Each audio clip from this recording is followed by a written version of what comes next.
Nós estamos aqui de passagem, todos nós. E estamos aqui para nos enriquecermos com o aprendizado. O que é que vai resultar desse aprendizado? Sei lá, pode contribuir para o desenvolvimento de uma consciência cósmica. Mas eu sei que nós somos máquinas de armazenamento de informação e de experiência. Eu não sei qual é o objetivo final. Eu sei que estou num processo, que eu estou numa viagem. Essa viagem vem passando de muitas coisas, desde tudo que me aconteceu em Angola, desde o ser órfão muito cedo, desde o morar num país em guerra civil, desde o ter passado fome em determinado momento, desde o ter escolhido uma profissão e depois ter mudado e escolhido outra, experimentar. Eu já tive imensa quantidade de trabalhos em Portugal. Antes de começar essa trajetória de ator, fiz muita coisa. Eu fui empregado de construção civil, fui empregado de armazéns, fui estafeta, eu fui pesquisador de opiniões, eu fui etiquetador de roupas da Zara. Tudo isso de alguma forma contribui para o enriquecimento pessoal e eu vejo a vida um bocadinho nessa perspectiva. Ou seja, ser ator é mais uma dessas vertentes, é mais uma dessas viagens, que eu não sei se é o fim ou se é apenas um passo para o que quer que seja que venha a seguir.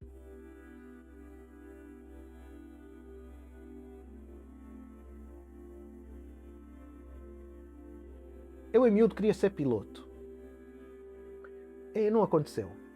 Depois, tentando seguir um bocadinho as pisadas do meu pai, eu quis fazer o curso de Direito, para me tornar ou advogado ou juiz, qualquer coisa a nível dessa vertente um bocadinho mais formal, não é?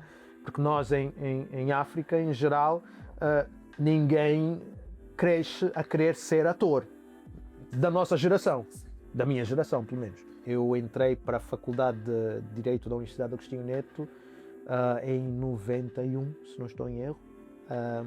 Eu lembro-me que na altura foi o segundo ano em que houve testes de aptidão e eu lembro-me que na altura a minha mãe estava preocupadíssima que eu talvez não conseguisse entrar porque uma coisa estava a acontecer que era suborno de professores. Havia professores a receberem dinheiro para tentar, em teoria pelo menos, eu não consigo provar isso, mas era o que se dizia. E então a minha mãe tinha medo que eu não pudesse entrar porque a gente não tinha dinheiro para dar a ninguém. E eu fiz o teste na mesma e fui o segundo melhor classificado no país todo. Entrei para a faculdade. Comecei o curso, fiz o primeiro e o segundo ano, mas no segundo ano morreu uma mãe. A partir daí as minhas prioridades mudaram. Não é? Eu tornei-me chefe de família. Não é? Tinha uma irmã que tinha sido mãe um ano antes. Foram essas prioridades que te trouxeram para Portugal? Também foram em consequência dessas prioridades que eu vim para Portugal, porque eu comecei a trabalhar em Angola, no Ministério da Justiça, uma boa posição, mas do ponto de vista financeiro não me permitia lidar com os desafios cotidianos da vida.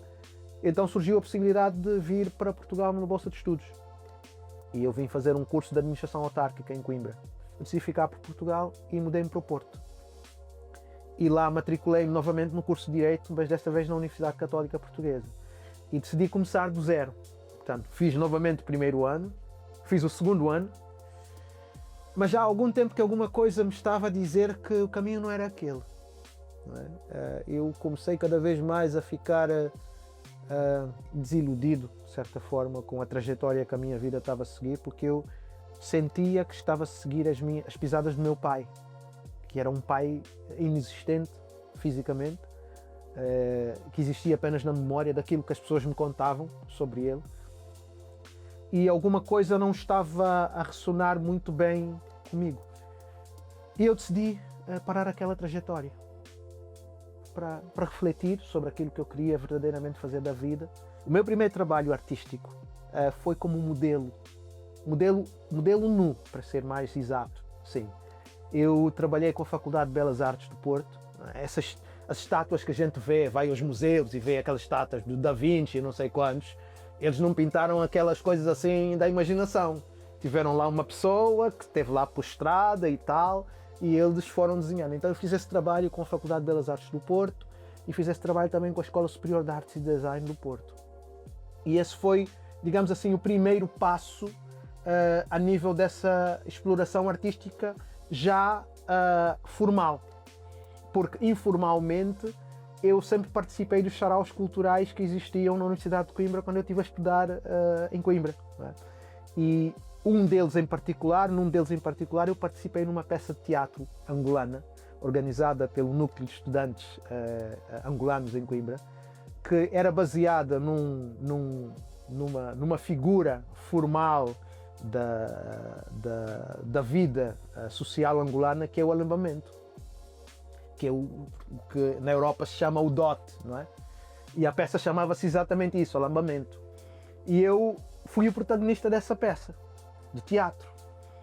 E foi uma experiência muito interessante. Claro que nessa altura eu ainda não estava a fazer aquilo a brincar, ainda não estava a pensar em levar aquilo a sério. Agora, esforço consciente em direção a um trajeto artístico começou no Porto, quando eu comecei a trabalhar como modelo artístico. Depois de trabalhar como modelo artístico, seguiu-se trabalhar como DJ, comecei a pôr música. Entretanto, também comecei a ter uma certa maior curiosidade musical.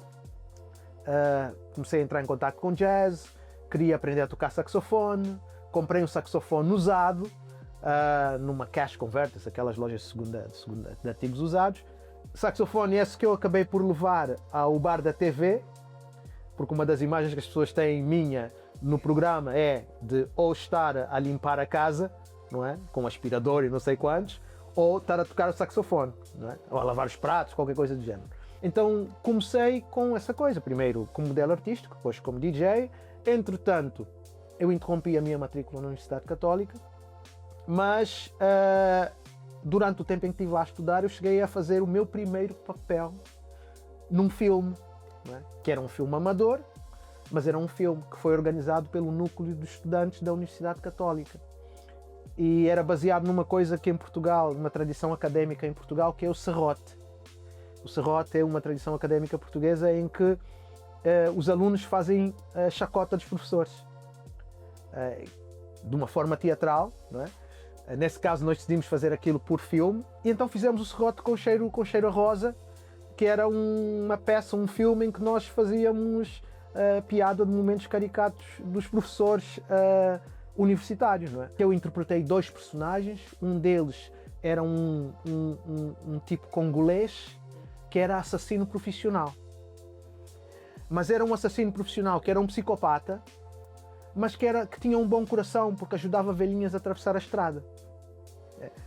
E é muito curioso que eu tenha feito esse papel desse congolês, porque o primeiro filme que eu fiz em que tive um certo protagonismo e que de alguma forma me colocou no mapa do cinema internacional foi um filme que foi gravado no Congo, em que o meu personagem também tinha laivos psicopáticos, que é o César, um filme com o qual eu ganhei um prémio na Academia Africana de Cinema em Lagos. Eu, quando concorri àquele reality show, eu já tinha como projeto poder trabalhar a nível de televisão, a nível de entretenimento, e usei um bocadinho aquela plataforma para tentar chegar a esse objetivo.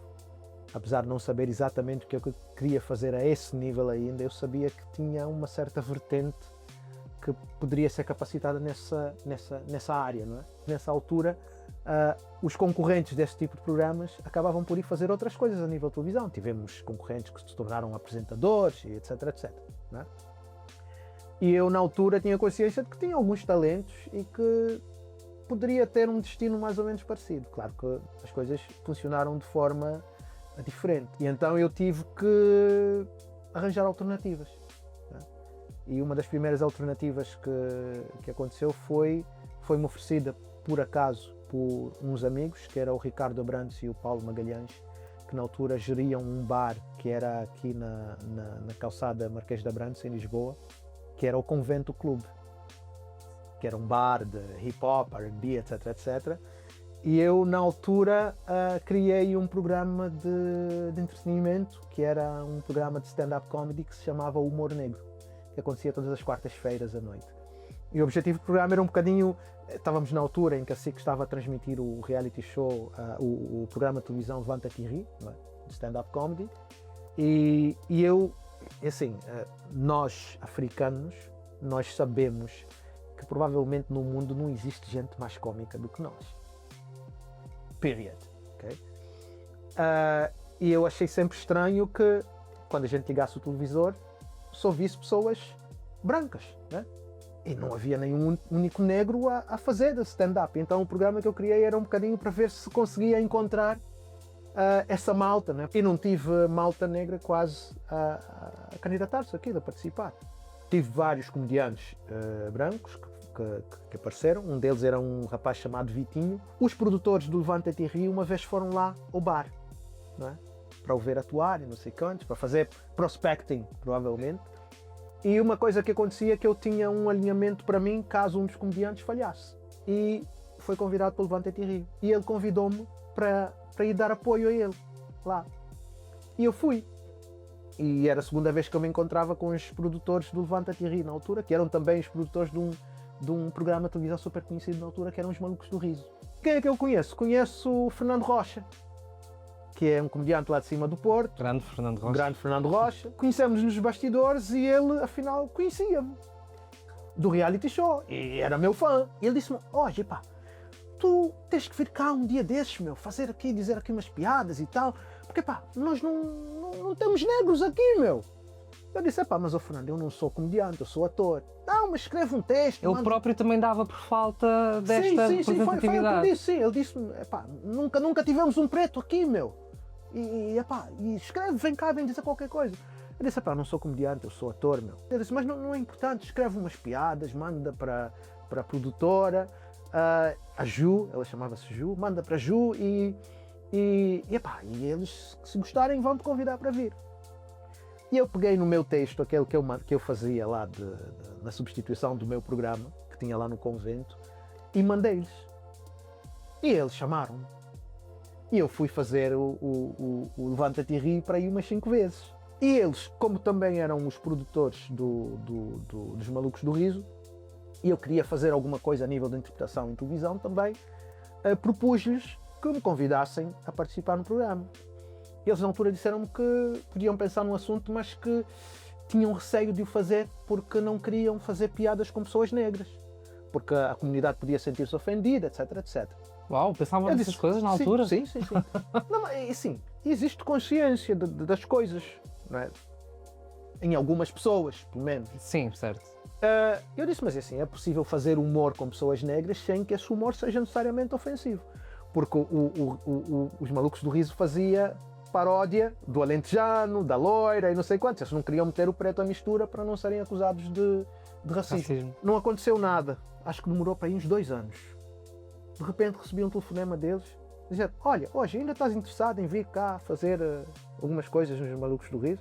Eu disse, pá, estou. Nessa altura, entretanto, paralelamente a isso, eu comecei a fazer teatro também. Mas espera, voltando um bocadinho atrás, então toda a tua participação no reality show, ela já estava pensada para tu te expores ao máximo. Portanto, aquilo já era uma representação, não eras tu. Não eras tu, pronto, o hoje do dia-a-dia. Era o hoje do dia-a-dia. Aquela pessoa sou eu. Era eu, sou eu. Com mais de 20 anos? Sim, há 20 anos atrás. Não é? A quem me convenceu, de certa forma, a ir fazer o programa foram os meus amigos lá de cima. E os meus amigos disseram, pá, hoje, meu, nós nunca tivemos um black a nos representar e não sei quantos e tal. Pá, acho que tu devias candidatar-te. Vou pensar no teu assunto. E depois candidatei-me, efetivamente, e fui escolhido, vim cá fazer as viagens do Porto para cá, para fazer os castings e não sei quantos, e entrei no reality show.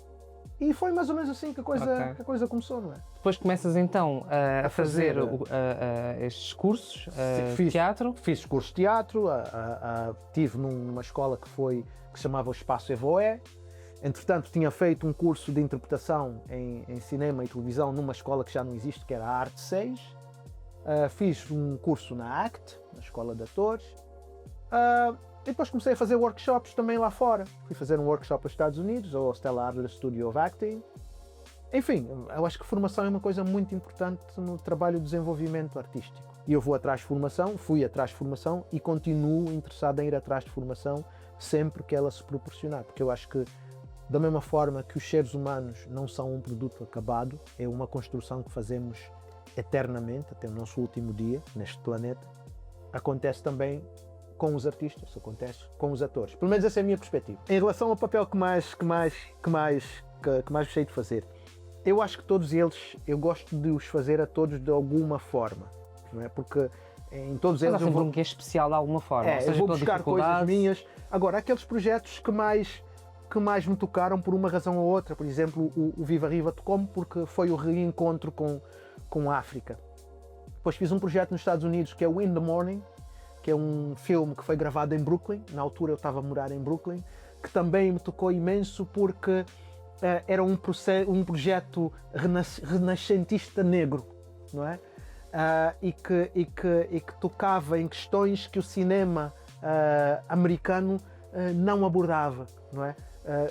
Ilustrava-nos de uma forma diferente daquela como até aí nós vínhamos sendo ilustrados. Eu tenho a impressão que o filme é de 2014, não é? Isso foi antes do movimento Oscar So White, que foi em 2016. E então aquele filme foi um filme muito especial que abordava, eles chamam aquilo um coming of age drama, yeah? Uma ensemble piece com vários atores, não tínhamos assim um protagonista per se, todos os atores de alguma forma eram protagonistas, porque cada um deles tinha um enredo a desenrolar na trama, uma história pessoal e emocional. Foi um filme muito interessante porque foi um filme em que nós conseguimos expor a nossa vulnerabilidade afetiva. Não éramos representados com esses estereótipos de criminosos ou de essas coisas que o cinema comercial era mais normalmente... próximo da realidade? Éramos malta de classe média, de vários backgrounds, várias origens, que estávamos todos a passar por transições a nível afetivo. Isso era um dos aspectos do filme que também gostei, porque tinha a ver com a maneira como nós nos relacionamos afetivamente uns com os outros, não é? Tinha um elenco absolutamente fantástico. Eu fazia de par amoroso de uma atriz que é Kim Hill, que foi a primeira vocalista dos Black Eyed Peas, antes da Fergie. Yeah? Tínhamos uma atriz que agora está a dar umas cartas fantásticas também a nível da cena artística, que é a Mayatsi Corinealdi, que também é uma atriz fantástica. Tem um show muito conhecido lá nos Estados Unidos agora, em que ela interpreta uma advogada de sucesso, ou uma juíza, agora não tenho nem certeza. Então foi um projeto, e acontecia em Brooklyn, e era um projeto que também falava de gentrificação, que era um processo que tinha começado a acontecer em Brooklyn na altura, não é? Nós gravámos isso numa zona de Brooklyn que é Fort Greene, que é onde o Spike Lee tem o estúdio dele, não é? O 40 Acres and a Mule. E foi um projeto super interessante, é dos meus projetos favoritos também, a nível assim do coração, porque fala do nosso coração. E enfim, esses são dois projetos que marcaram dessas duas formas diferentes. E depois houve projetos mais recentes. Mas pronto, sigamos em frente. Agora, pergunta a seguir. O desamor. Ok. Se surgiu. Surgiu, tem surgindo. O desamor... Isto numa lógica de se foi isso que te levou a procurar outras coisas dentro da cena artística? Na realização, por exemplo? Não, é assim. A minha vida, eu costumo definir-me como transitório. Eu acho que todos nós somos transitórios. Nós estamos aqui de passagem, todos nós. E estamos aqui para nos enriquecermos com o aprendizado. Não é? O que é que vai resultar desse aprendizado? Sei lá, pode contribuir para o desenvolvimento de uma consciência cósmica, não sei. Mas eu sei que nós somos máquinas de armazenamento de informação e de experiências, não é? Então eu sempre vejo a minha vida dessa forma. Eu não sei qual é o objetivo final. Eu sei que estou num processo, que eu estou numa viagem. Essa viagem vem passando de muitas coisas, desde tudo que me aconteceu em Angola, desde o ser órfão muito cedo, desde o morar num país em guerra civil, desde o ter passado fome em determinado momento, desde o ter escolhido uma profissão e depois ter mudado e escolhido outra, experimentar. Eu já tive imensa quantidade de trabalhos em Portugal. Fiz muita coisa. Antes de começar essa trajetória de ator, fiz muita coisa. Eu fui empregado de construção civil, eu fui empregado de armazéns, eu fui estafeta, eu fui pesquisador de opiniões, eu fui etiquetador de roupas da Zara, eu fiz muita coisa, né? E tudo isso de alguma forma contribui para o enriquecimento, o meu enriquecimento pessoal, E eu vejo a vida um bocadinho nessa perspectiva. Ou seja, ser ator é mais uma dessas vertentes, é mais uma dessas viagens, que eu não sei se é o fim da viagem ou se é apenas um passo para o que quer que seja que venha a seguir. Então, eu não sei se eu vou ser ator para o resto dos meus dias, profissionalmente. Eu acho que, em termos de identidade, eu vou ser sempre ator. Já, nós somos todos atores, seres humanos, não é? Porque todos nós, em determinado momento da nossa vida, temos que atuar papéis, não é? Agora, ator formal, profissional, eu serei sempre ator do ponto de vista artístico, não é? Até porque eu não acho que venha a deixar de exercitar-me nessa área, quer seja estando à frente das câmaras e atuando, interpretando personagens, quer seja ajudando outras pessoas a descobrirem personagens, que é uma coisa que eu adoro fazer e que faço muito bem. Em relação à profissão, houve bastantes desafios, houve bastantes desilusões, porque é uma profissão em que nós estamos muito dependentes de escolhas de outros para fazer as coisas. Isso por um lado. Depois há outra questão, que é a questão de como a sociedade representa atores ou personagens que se parecem connosco, não é? E até que ponto é que nós nos harmonizamos com essas representações desses personagens ou não, até que ponto é que nos estaremos a reviver, se calhar às vezes, traumas, não é? Situações em que somos colocados em posição de inferioridade, não é? Então todas essas questões nos levam um bocadinho a mim em particular, a ponderar a viabilidade e a continuidade desse trajeto, não é? A limitação de papéis que existem. Já disseste muitos nãos, considerando... Eu digo nãos. Eu digo nãos, eu não tenho problemas em dizer papéis não. Que achas que não estão de acordo com aquilo que eu acho que seja a linha que eu pretendo que a minha carreira siga, ou com a linha que eu acho... Digo mais na perspectiva de como vão te ver, enquanto também representante desta comunidade. Exatamente, não, é o que eu ia dizer a seguir. Na linha que eu acho que se harmoniza comigo em termos de como eu vejo a sociedade, como é que eu acho que nós deveríamos, pessoas que se parecem connosco, pessoas de origem africana, pessoas negras, ser representados. Então, se não se coadunar com essas questões, se o personagem não tiver pluridimensionalidade, se não tiver humanidade, e às vezes a humanidade não está no papel, às vezes somos nós, com o nosso processo criativo, que temos que trazer essa humanidade ao de cima. Se não tiver essas questões, se eu não sentir que vai contribuir para a minha carreira, para dar um salto na minha carreira, isso individualmente, se eu sentir que não vai contribuir para a elevação das pessoas que eu represento na comunidade, se eu sentir que está a replicar estereótipos que não são benéficos para a comunidade que eu represento e que em última instância nós sabemos que podem ser letais, eu não alinho e eu não faço. Por exemplo, eu agora estive a fazer uma novela para a TVI e o personagem é angolano, o Januário da Cunha, não é? E foi um personagem que me deu imenso prazer fazer, porque ele foi-me apresentado de uma determinada maneira, eu li-o e eu senti desde o início que, ok, eu consigo dar assim um ritmo a este gajo, eu consigo colorir esse gajo e torná-lo um tipo interessante, um tipo com várias dimensões e tal, e deu-me imenso prazer e ao mesmo tempo torná-lo autêntico. E deu-me um imenso prazer fazer este personagem, por exemplo. E diverti-me também por estar a trabalhar com um núcleo de pessoas que se parecia connosco, pessoas negras, à minha volta, com uma energia muito, muito particular, porque nós temos uma energia muito própria. Não é? Isto querem as pessoas dizer o que digam, onde há afros, há uma energia diferente. Nós relacionamos-nos de forma diferente, nós rimos-nos de forma diferente, nós abraçamos de forma diferente. E esse personagem que eu fiz agora achei-o fantástico. Um homem de família, um gajo imperfeito, não é? um gajo com uma ginga muito própria, um gajo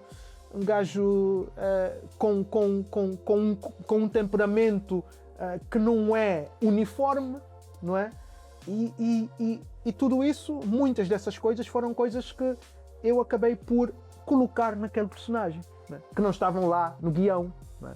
Porque muitas das vezes quem escreve o conteúdo não conhece a realidade sobre o que está a escrever, particularmente neste tipo de conteúdos que têm a ver com a África, não é? As pessoas vão para lá e tudo mais, e não sei quantos, fazem a pesquisa, etc, etc. Agora, ser africano é ser africano.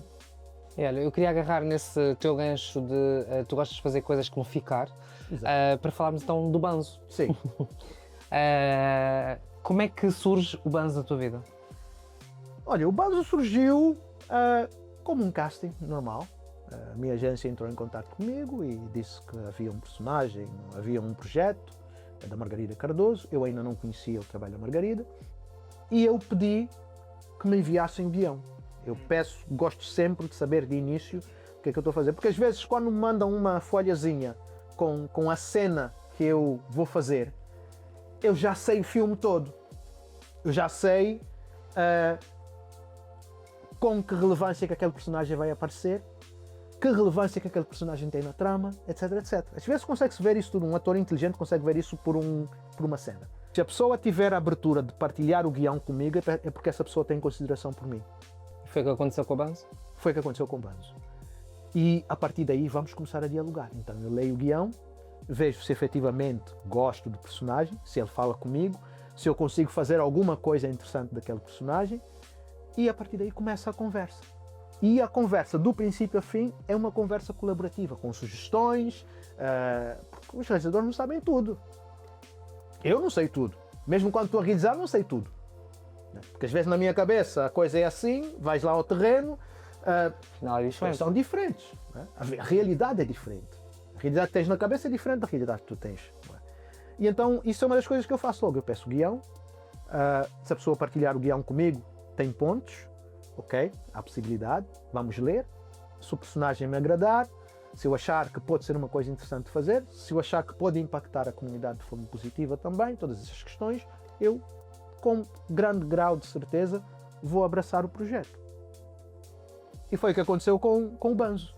Eu achei o Alfonso um personagem interessante, achei a temática do filme interessante, porque foi a primeira vez que eu vi, a nível da narrativa portuguesa, cinemática portuguesa, um filme que de alguma forma fazia uma crítica social daquilo que em Portugal continua-se a achar que é das coisas mais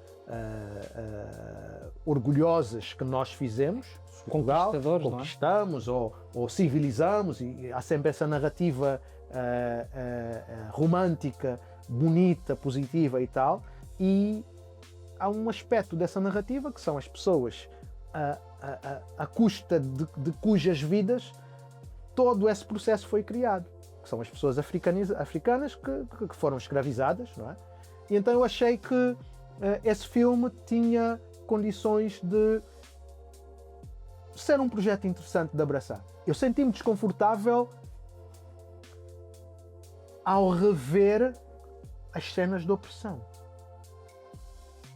Eu sinto-me desconfortável sempre que vejo o filme. De todas as vezes que vi o filme, eu senti-me desconfortável. Porque apesar do meu personagem não estar naquela posição de subalternidade, não é? Eu identifico-me com os outros todos. E é um bocadinho reviver do trauma sempre que eu vejo aquilo. Portanto, não é fácil. Mesmo para mim como ator, que participei e que sei que é tudo a brincar, porque okay, a Cleo tem, quando estivemos agora a fazer o visionamento do filme do Lázaro Ramos, sim. E tivemos ali uma conversa com a Cleo e com o Elka Tebungué, ela teve uma perspectiva que me agradou imenso, a mim pessoalmente, que tem a ver com se é ficção, por mais que ela seja muito fidedigna à realidade, eu posso alterá-la. Porque eu posso tentar criar também nos meus outras narrativas possíveis. Sim. Então, achas que isto faz sentido para ti? Faz. Eu falei com a Cleo no final do filme. Aquele filme incomodou-me. E o filme criou-me bastante angústia. Que eu vejo-me naquilo. Eu sou aquelas pessoas. Eu passei por aquilo. Eu, por exemplo, eu costumo dizer muitas vezes às pessoas, eu não preciso saber da experiência do Otelo para interpretar o Otelo. Eu sou o Otelo.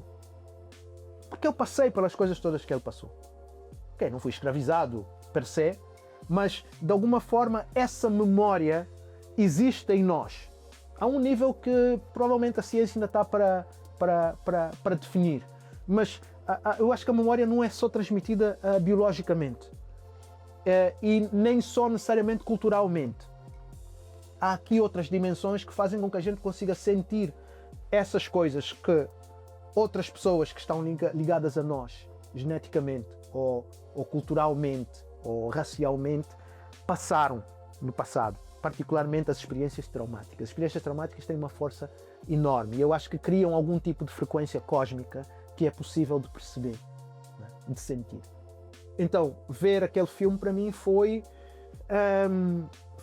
uma experiência também traumática. Eu estava desconfortável ao assistir e com alguma frequência perguntei-me como é que tentei pôr-me na posição do Lázaro, não é?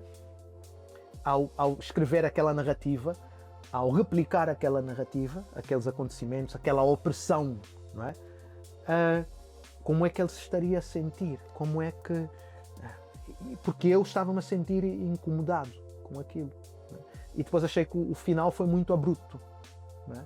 Comparativamente àquilo. Mas o filme, sem dúvida, que é complexo. Não é? Eu achei que o processo criativo daquele filme, o simples facto de alguém ter conseguido imaginar aquela realidade, aquilo exige uma certa genialidade.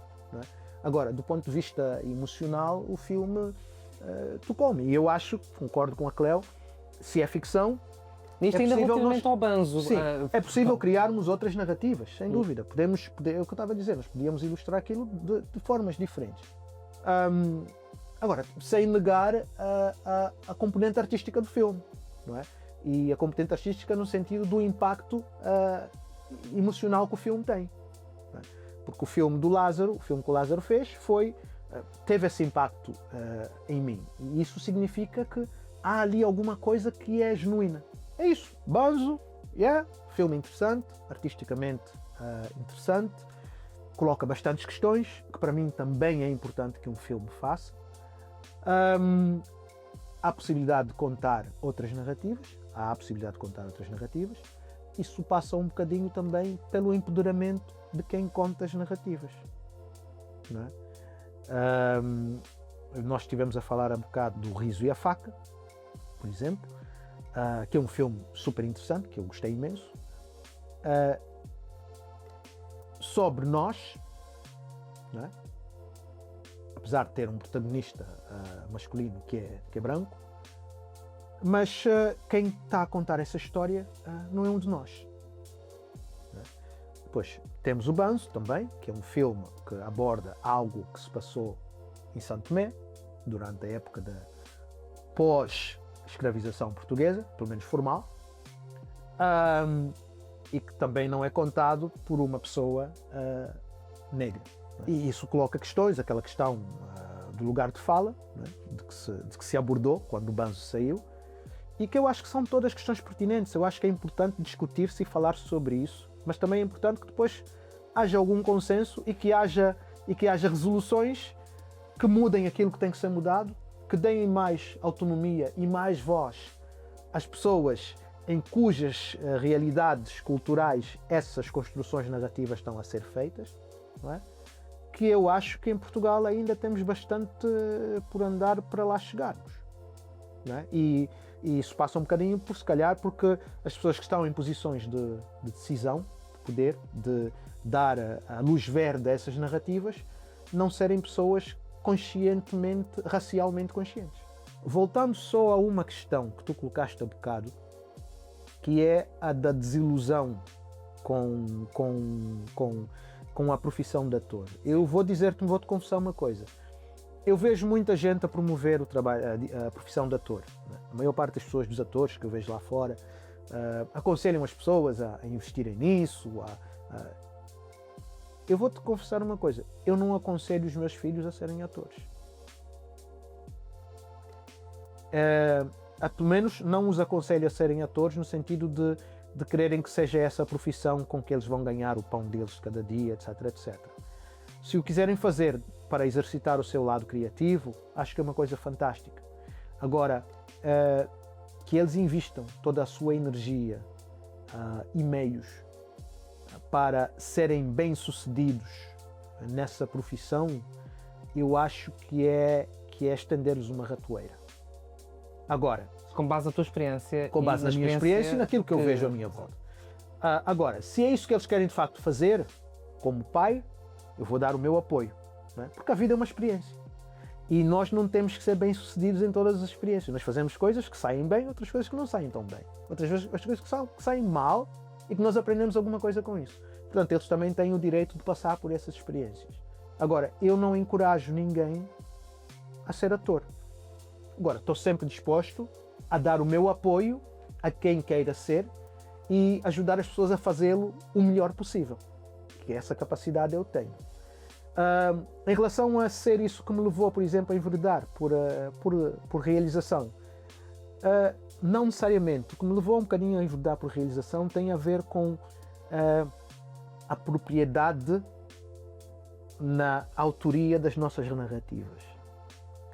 Porque com frequência nós vemos-nos ser representados por outras pessoas que não têm a nossa experiência de existência e sentimos-nos subrepresentados, quer em termos quantitativos, quer em termos qualitativos. E realizar narrativas com pessoas negras, com pessoas como eu, que sentem como eu, que são complexas como eu, faz com que eu tenha a necessidade de ser eu a criar essas narrativas. Em vez de ver os outros a fazerem mal e queixar-me disso, eu decidi que vou ser eu próprio a tentar fazer. Fiz a primeira, que foi o A Lisbon Affair, que fiz com meus próprios meios, não tive apoios de coisa nenhuma, nem coisa do género, nem experiência nenhuma de realização. O filme correu super bem, teve em bastantes festivais internacionais de nome, não teve nos convencionalmente grandes, mas teve em outros que me interessam bastante. E agora já estás a projetar... Sim, e o filme foi nomeado para os prémios da Academia Portuguesa de Cinema. Sim, verdade. Foi uma das 4 curtas-metragens que foi nomeada em 2023. Isso para mim é uma vitória absolutamente fantástica. Para um tipo sem experiência, para um filme verdadeiramente independente, sem financiamento de lado nenhum, acho que foi uma coisa fantástica. E agora estou a desenvolver a segunda curta-metragem, cuja ação também vai acontecer em Lisboa, cujos protagonistas também são pessoas de origem africana e cuja temática também é o amor, que eu sou fascinado pelo amor. Eu acho que não existem representações suficientes nossas enquanto agentes de amor, e eu acho que é importante nós criarmos cada vez mais essas narrativas, porque eu acho que o amor é uma das componentes essenciais da identidade humana e da identidade e do reconhecimento da humanidade dos seres humanos. E isso foi uma das grandes questões que aconteceu connosco com o processo de escravização. É que a capacidade de amar foi-nos retirada. Nós éramos mercadoria, nós só nos podíamos relacionar com quem os nossos patrões entendessem que nos relacionássemos. Nós, os homens, fomos usados como animais de cobrição, não é? As mulheres igualmente, não é? E então eu acho que nós devemos criar mais narrativas em que nos estejamos a amar. E olha, como é que se chama esta segunda? A segunda chama-se Cinderela de Lisboa. Quando é que a vamos poder ver? Não sei, que agora estamos no processo de candidatura aos financiamentos, não é? O Lisbon Affair eu financiei-o. A Cinderela eu quero que as coisas aconteçam de forma diferente. Eu consegui encontrar uma parceria com uma produtora interessante, que é Cidades Irrequietas, que gostou imenso do projeto, e estamos a trabalhar juntos para... Eles também têm bastantes projetos a nível social, de teatro também, trabalham com escolas e tudo mais. E então estamos a ver se conseguimos os financiamentos para podermos produzir a nossa Cinderela.